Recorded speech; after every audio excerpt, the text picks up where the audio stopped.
Hi, welcome to another video with the Virtual Trombonist. My name is Chris Clark, and today we're going to be talking about articulation.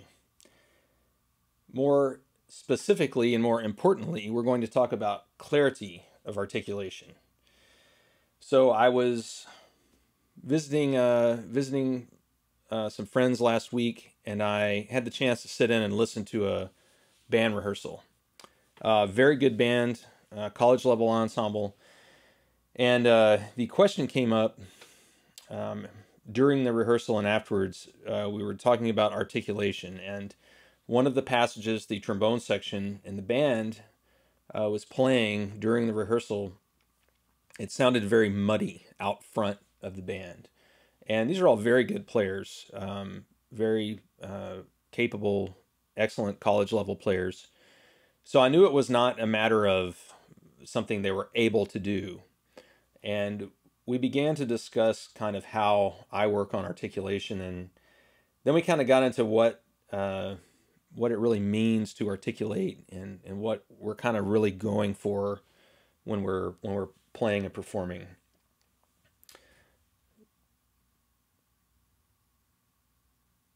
I think a lot of people make articulation out to be very complicated, and really all we're trying to do is start the notes clearly and have the style of the articulation serve the music that we're playing.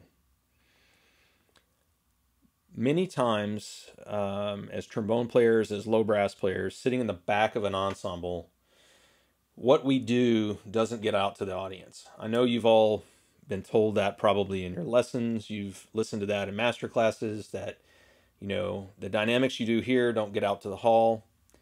And the reason you keep hearing it is because it's true. And it's very true with articulation. And for instance, this rehearsal I heard, I'm confident that these trombone players, had one of them stood up where I was standing in front of the band listening, they would have immediately heard what I was talking about when I said that it sounded mushy and I couldn't really make out the articulation very well. So there's a couple of lessons here today, and this is the first one, in that you really have to listen to recordings of you playing in the setting that you want to work on that music. So for instance, if you're playing a band rehearsal, you need to have some sort of recording of that rehearsal in order to listen back and tell if what you're doing is effective or not. Again, had these players heard what I heard, I have no doubt they would have immediately keyed in on that and heard that. But they didn't have that chance because they were in rehearsal and they were sitting in the back. So that's number one. You need to record your practicing. You need to record it from ideally where you want to improve the perception of what you're doing. So in this case, the perception is out in front of the ensemble and the audience. So we need to record from out there so that I can tell if I'm doing enough of any one thing musically. Dynamics, it works great for that too. You definitely want to try that as well. So how do we work on articulation? I have some real simple things I do every day. You know, I do plenty of long tones and lip slurs, but I probably spend as much or more time on articulation than I do those things. I use a lot of Arbin, some Blazevich, some Goldman for you trumpet players out there. Koprosh is good too. But what I'd like to do today is let's start out with a really simple Arbin exercise. So this is number 14. And when I'm playing this now, the only thing I'm going to try to do is to articulate the notes very clearly. I'm almost going to have a little bit of a bell tone kind of articulation to them. Here's what I mean.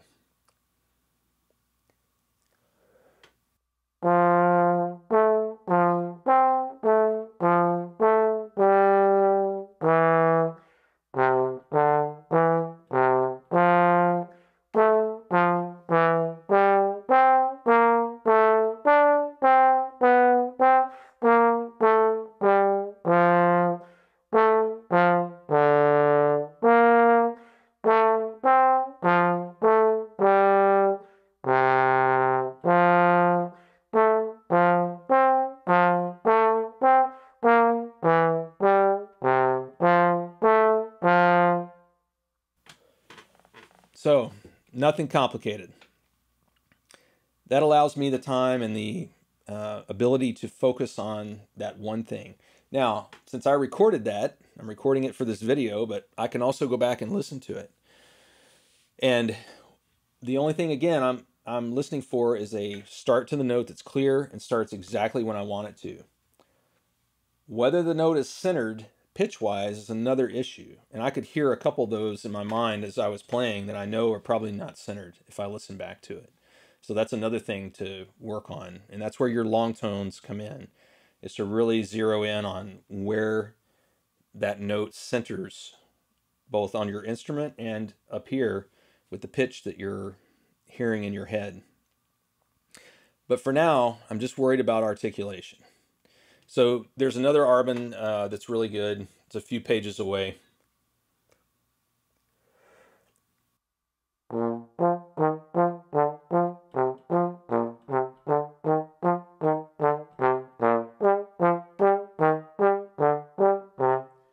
And so on. So that one's good too. And all these are good to do at different dynamics. So if you're a young player and you're kind of beginning to work on these things, it's okay to practice these a little louder. I mean, I don't want you practicing everything forte, you know, at home in your bedroom, especially since many of you are playing marching band this time of year. But I want you to play with a healthy enough volume that you can really get a good start.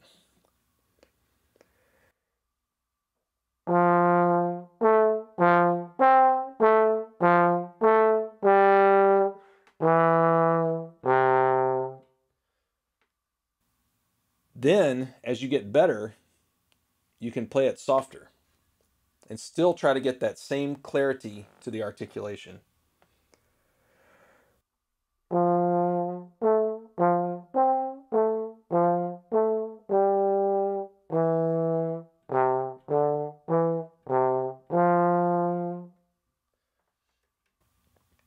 So that's one great way to work on that. Now, if you don't hear what I'm talking about, you need to record yourself, okay? And what you really want to listen for is to not have a or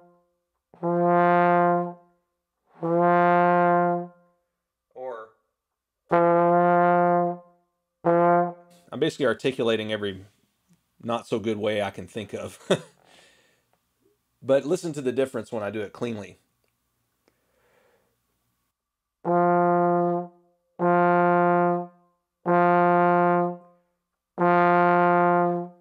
And then the bell tone kind of idea that I was doing before.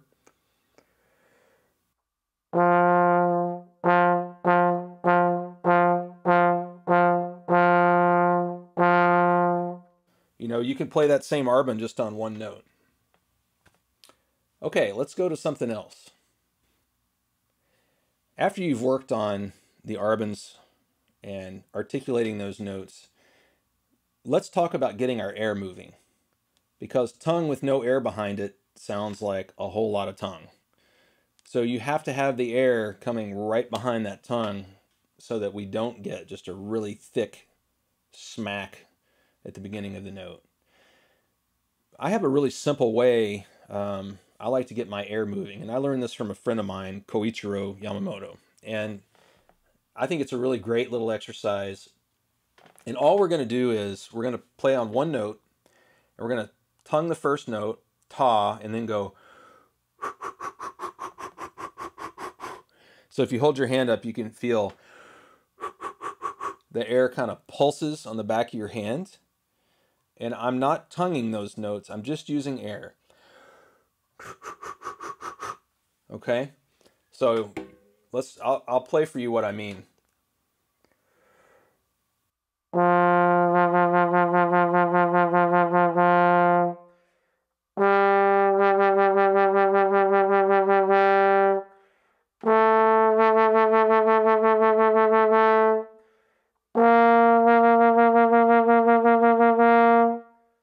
And what that does for me is it gets my air really moving and gets the air right behind the tongue. So now when I go to articulate,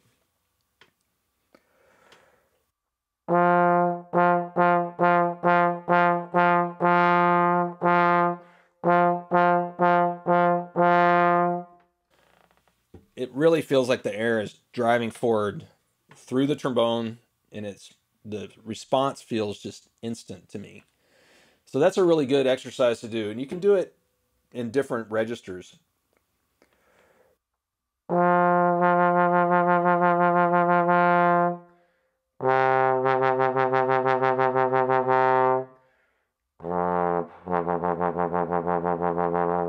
It gets a little harder as I get lower, so you really have to take a big breath.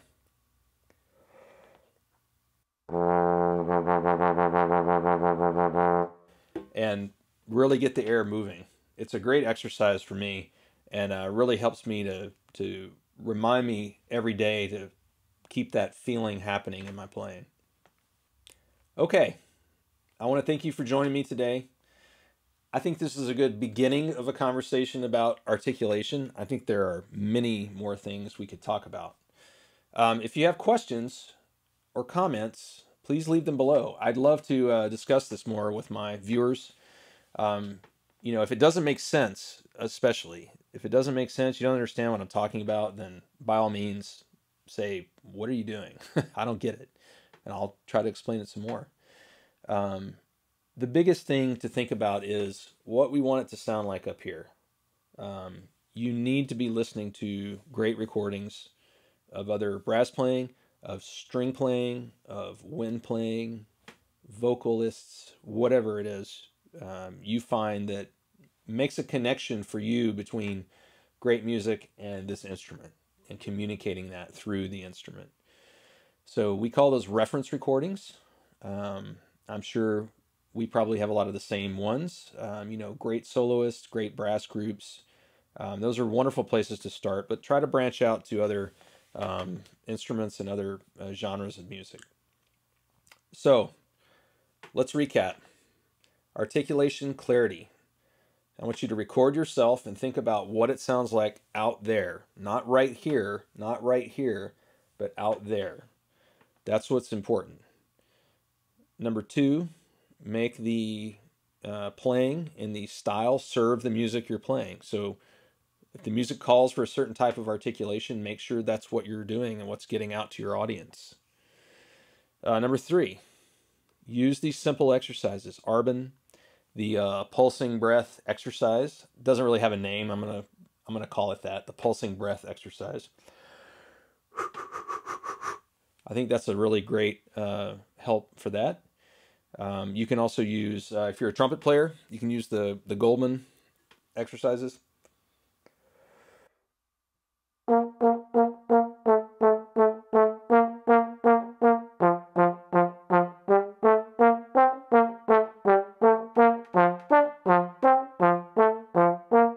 And you can do it slow to start with. That's great. That's a great way to develop this skill. Recording yourself, I already mentioned that. Listening to reference recordings. You should be listening a lot every day. I'm surprised at how many players don't do very much listening. Sit down somewhere where it's quiet, headphones, and pick out a couple recordings and really listen closely. See what you can discover in those recordings. Okay. I hope this has been helpful. Again, please leave your comments below. Thanks for joining me today. It's been a busy year. I haven't made many videos lately. If you've watched this far, I can tell you I've been doing a lot of recording myself, both my own playing and recording some other projects for other people. You can check those out on my website at clarkmediaproductions.com. And I just want to thank you for listening. Appreciate it, and I'll see you next time.